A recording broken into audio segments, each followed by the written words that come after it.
Early voting has started in some Wisconsin cities, but there are big questions surrounding the April 7th election. Mainly, will it go forward during the coronavirus outbreak? Several local officials in Wisconsin are now calling for the election to be delayed, but it's not a simple thing to do. The Wisconsin election date is set by law. The State Elections Commission, which is made up of 3 Republicans and 3 Democrats, is working through these issues, and today we're hearing from commissioners from each party. First, let's listen to Commission Chairman Dean Knutson in Hudson.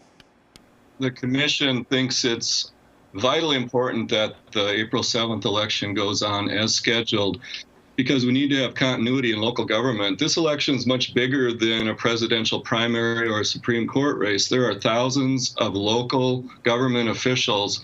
Those seats and the terms end a third week in April. We're counting on having the newly elected people take office at that time.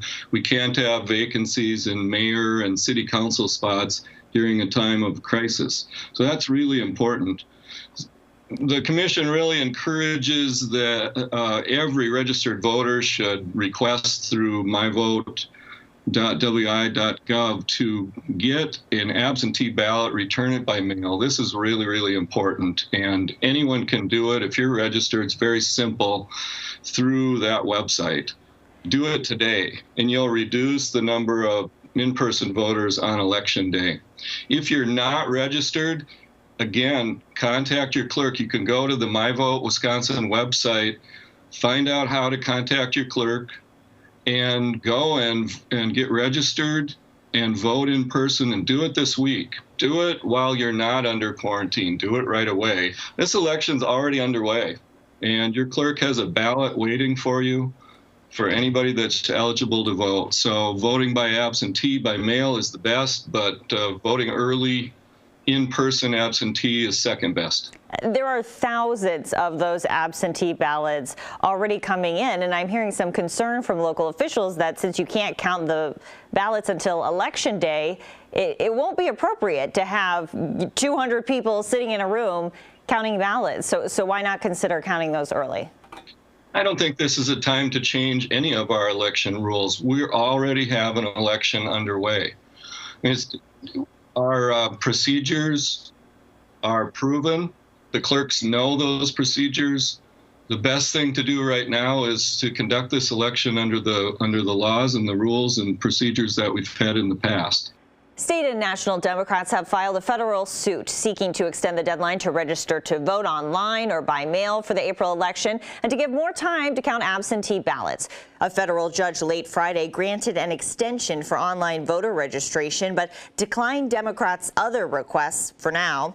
2 of Wisconsin's Democratic election commissioners say the state can't guarantee the safety of voters throughout the coronavirus pandemic. I talked to Commissioner Ann Jacobs of Milwaukee. So, Commissioner, I know that you're pleading with the governor and Republican leadership for a change in this April 7th election. What do you want to see and why? So we're facing a lot of issues right now of trying to allow people to vote on April 7th and in the lead up to April 7th, but be able to do so safely without any risk of harm to themselves, and also for the people who work in the elections to be able to successfully administer the election without any risk to themselves, their staff. And right now, the Elections Commission does not have the legal authority to delay or adjourn the election. So what we're asking for are some concrete recommendations that will help allow people to vote without having to expose themselves potentially to the coronavirus. The other side says that it's too late to make a change and that it will just cause confusion. What's your response to that? We shouldn't be asking people to have to choose between the right to vote and the right to be safe. Those are things that can happen at the same time. And I don't know what the risk of confusion would be. What it is, the only risk of confusion right now are people who want to vote but can't figure out how to do it safely. So what we're proposing is ways where people can vote and do it safely, is sort of the best of all possible worlds. Requests for absentee ballots are surging in the wake of the COVID-19 outbreak, and you'll find that story and other election-related news in the Battleground Wisconsin 2020 coverage from our editorial partner, WisPolitics.com. Next, one of the more curious aspects of the pandemic and the Wisconsin company trying to help.